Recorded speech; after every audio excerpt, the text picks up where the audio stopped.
Hello everyone welcome to ఆర్పాగస్ media. ఈరోజు video KTR అరెస్ట్గా రంగం సిద్ధమని చెప్పేసి అయితే న్యూస్ వస్తుంది.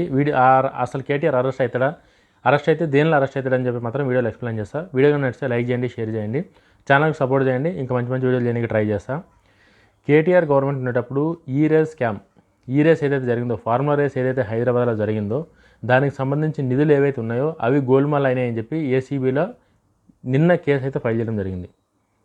చాలా రోజుల నుంచి దీని గురించి డిస్కస్ చేస్తారు. కేటీఆర్ అరెస్ట్ అవుతాడు, అది స్కామ్ ఉంది, ఈ స్కామ్ ఉందని చెప్పేసి అన్నారు. కానీ బట్ ఈ స్కామ్లో మాత్రం ఖచ్చితంగా ఏసీబీ వాళ్ళు ఎప్పుడైతే కేసు ఫైల్ చేశారో అప్పటి నుంచి కేసు కొంచెం గట్టిగా అయింది. A1గా కేటీఆర్ గారి పేరు ఉంది అందులోని. ఆ కేసు ఏదైతే ఉందో, ఈ కార్ రేస్ ఏదైతే ఉందో, A1గా కేటీఆర్ గారు, A2గా IAS అధికారి అరవింద్ కుమార్ గారు, A3గా HMDA chief engineer BLN Reddy గారిని అయితే ఏసీబీ వాళ్ళు చేర్చడం జరిగింది. ఇలా ముగ్గురిని A1, A2, A3గా చేర్చి ఫస్ట్ A1లో కేటీఆర్ గారు ఉన్నారు కాబట్టి ఏసీబీ నుంచి కేటీఆర్ గారిని అరెస్ట్ చేయడానికి ఛాన్సెస్ అయితే ఎక్కువ ఉన్నాయి. ఆ స్కామ్ ఎట్లా దారి మళ్ళినాయి, ఎన్ని కోట్లు మళ్ళినాయి, ఎందుకు మళ్లించాల్సి వచ్చింది, అసలు కేటీఆర్ గారు ఏ పర్మిషన్తో దారి మళ్లించారు అన్ని కోట్లు అని చెప్పేసి ఇవన్నీ ఏవైతే లూ పాయింట్స్ ఉన్నాయో అవన్నీ లూ పాయింట్స్ తీసి ఏసీబీ అయితే కేసు ఫైల్ చేయడం జరిగింది.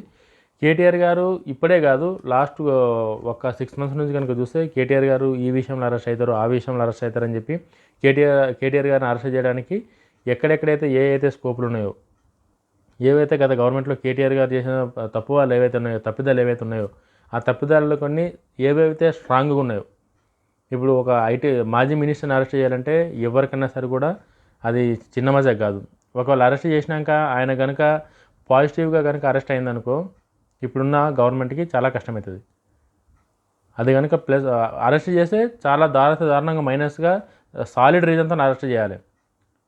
పవర్ ఉన్నప్పుడు ఎవరైనా అరెస్ట్ చేస్తారు. ఇంతకుముందు సీఎం ఇదే అరెస్టు రేవంత్ రెడ్డి గారికి కేసీఆర్ గారు చేసినప్పుడు రేవంత్ రెడ్డి గారికి అట్లా చేశారు కాబట్టి ఆయనకు మైలేజ్ పెరిగి ఈరోజు సీఎం ఆయన.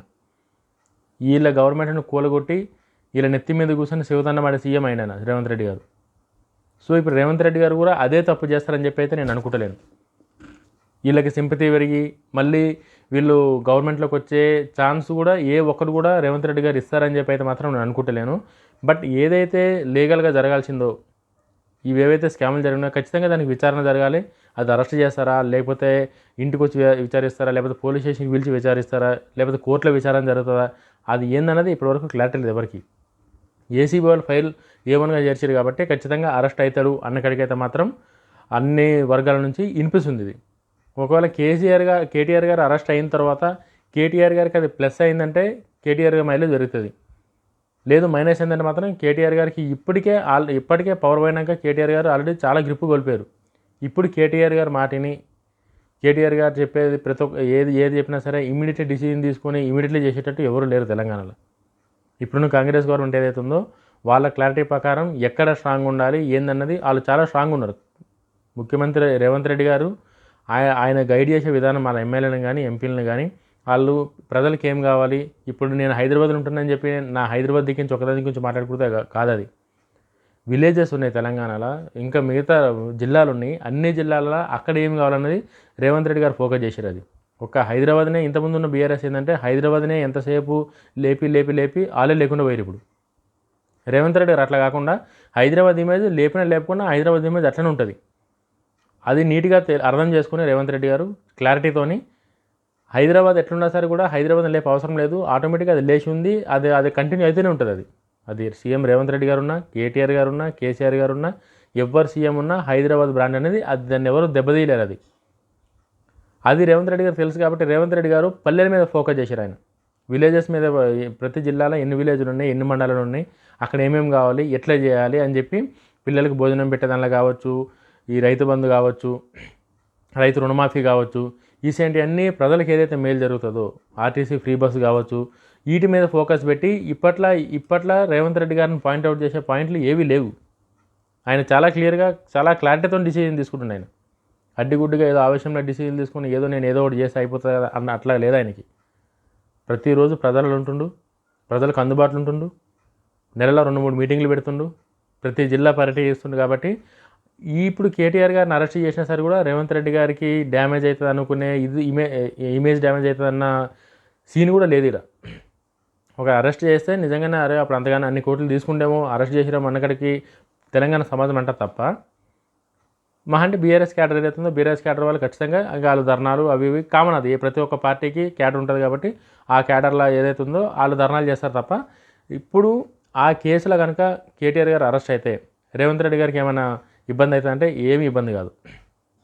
ఆ కేసుని లాక్కోలేక పీక్కోలేక కేటీఆర్ గారికి ఇబ్బంది అవుతుంది తప్ప సీఎం రేవంత్ రెడ్డి గారి ఇమేజ్కి కానీ సీఎం రేవంత్ రెడ్డి గారి డిసిజన్కి కానీ ఏమాత్రం కూడా డ్యామేజ్ కాదు.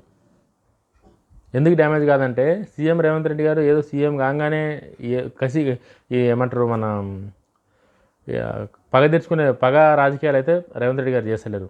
న్యాయపరంగా నీతిపరంగా ఏమేమి ఒక నిజంగా స్కామ్ జరిగిందా, అది స్కామ్ జరిగిందంటారు తప్ప ఇప్పటివరకు ప్రూవ్ కాలేదు. అది ఏసీబీ వాళ్ళు కేసు ఫైల్ చేశారు కాబట్టి అరెస్ట్ చేయొచ్చు అన్నకాడికి వార్తలు వస్తున్నాయి తప్ప కేటీఆర్ గారిని నిజంగా అరెస్ట్ చేస్తారంటే అరెస్ట్ చేస్తారని చెప్పి ఎవరి దగ్గర లేదు ఎవిడెన్స్. అది బస్ట్ అరెస్ట్ చేసే ఛాన్సెస్ ఉన్నాయంటే మాత్రం ఖచ్చితంగా ఉన్నాయి. ఇప్పుడు ఏవైతే ఈ స్కామ్లు ఉన్నాయో ఈ స్కామ్లో ఇన్ని కోట్లు ఏ డాక్యుమెంట్ లేకుండా సీఎం అప్రూవల్ లేకుండా ఓన్లీ కేటీఆర్ గారి నోటు మాటలతోని ఇవి నిధులు మళ్లించారు అన్న కడికైతే మాత్రం అది వాస్తవం అయితే మాత్రం చర్యలు కఠినంగానే ఉంటాయి. అది కేటీఆర్ కావచ్చు ఎవరికైనా సరే కూడా పవర్ పోయినాక, పవర్ ఉన్నప్పుడు రూల్స్ పాటించకపోతే పవర్ పోయినాక ఖచ్చితంగా దానికి ఏదైతే పనిష్మెంట్ ఉంటుందో అది ఎవరైనా అనుభవించాల్సిందే. అది రేవంత్ రెడ్డి గారు ఉన్నా, కేటీఆర్ గారు ఉన్నా, కేసీఆర్ గారు ఉన్నా. ఇప్పుడున్న దాన్ని అయితే మాత్రం కేటీఆర్ గారు ఏది చెప్పినా ఈయనే పరిస్థితులు అయితే తెలంగాణ ప్రజలు లేరు. కేటీఆర్ గారికి ఎంతసేపు పదవి అధికార దాహం తప్ప ఎంతసేపు ఎట్లా అధికార దాహం రేవంత్ రెడ్డి గారిని ఎట్లా ఇన్సల్ట్ చేసి మాట్లాడాలి, సీఎంని ఎట్లా దిగజార్చాలి, ఎట్లా నవ్వులు పాలు చేయాలన్న ఈ కాన్సెప్ట్ తప్ప ఆయన ఒక సాలిడ్ కంటెంట్ పట్టుకొని ఇది తెలంగాణ ప్రజలకు ఇది రావాల్సింది ఇది రాలేదు, గవర్నమెంట్ నుంచి ఎందుకు వస్తలేదు అని నిలదీసే క్వశ్చన్ ఏది లేదు ఆయన దగ్గర. ఎవరో సినిమా హీరో మర్చిపోయినట ఆ సీఎం పేరు అంటే ఇవన్నీ సిల్లీ అనమాట. ప్రజలు కూడా దీన్ని సిల్లీగా తీసుకుంటారు. కేటీఆర్ మాటలను ఎవరు సీరియస్గా తీసుకుంటలేరు. కేటీఆర్ బిహేవియర్ అంత కడికి దిగజారిపోయింది ఇప్పుడు. సో ఇంత పల్స్ లేని టైంలో కేటీఆర్ కనుక అరెస్ట్ అయితే రేవంత్ రెడ్డి గారికి అయితే మాత్రం ఎటువంటి ఇబ్బంది లేదు, కాంగ్రెస్ పార్టీకి కూడా ఎటువంటి ఇబ్బంది లేదు. ఏమైనా ఇబ్బంది ఉందంటే బీఆర్ఎస్ పార్టీకి ఇబ్బంది అవుతుంది. ఎందుకంటే ఏ గవర్నమెంట్ అయితే బీఆర్ఎస్ వాళ్ళు స్కాములు చేసి నమ్మి కాంగ్రెస్ గవర్నమెంట్కి అధికారం కట్టబెట్టారో నిజంగా ఇప్పుడు ఆ స్కామర్ వల్లే లోపల పోయినంటే వాళ్ళు ఏమన్నారు, ఏమంటారు అరే ఇంక మంచి పని చేసినట్టు తప్ప చెడ్డ పని అయితే చేసిండు అన్నారు. సో ఏవైతే ఈ ఏసీబీ వాళ్ళు కేసు ఫైల్ చేసారో ఆ ఫైల్స్ని కేటీఆర్ గారు ఎట్లా ఎదుర్కొంటారు, అసలు నిజంగానే అరెస్ట్ అవుతారా, అరెస్ట్ అయితే రాష్ట్రంలో శాంతి భద్రతలు ఎట్లుంటాయి ఏందని చెప్పేసి అయితే ఇంకొక వీడియోలో ఎక్స్ప్లెయిన్ చేస్తాను మీకు. వీడియో కనుక నచ్చితే లైక్ చేయండి, షేర్ చేయండి, సబ్స్క్రైబ్ చేయండి, మీ ఫ్రెండ్స్కి కూడా సపోర్ట్ చేయమని చెప్పండి. ఇంకా మంచి పొలిటికల్కి సంబంధించి ఏవైతే ఉన్నాయో మంచి కంటెంట్ తీసుకొని నీట్గా అర్థమయ్యేటట్టు ఏదో చిల్లర మాటలు చెప్పకుండా పిచ్చి వీడియోలు పెట్టకుండా ఏదో ఎవరికొకరికి ఉపయోగపడే వీడియోలు మాత్రమే పెడుతున్నాను నేను. ఛానల్కి సపోర్ట్ చేయండి, ఇంకా మంచి వీడియోలు పెట్టడానికి ట్రై చేస్తాను. జై హింద్.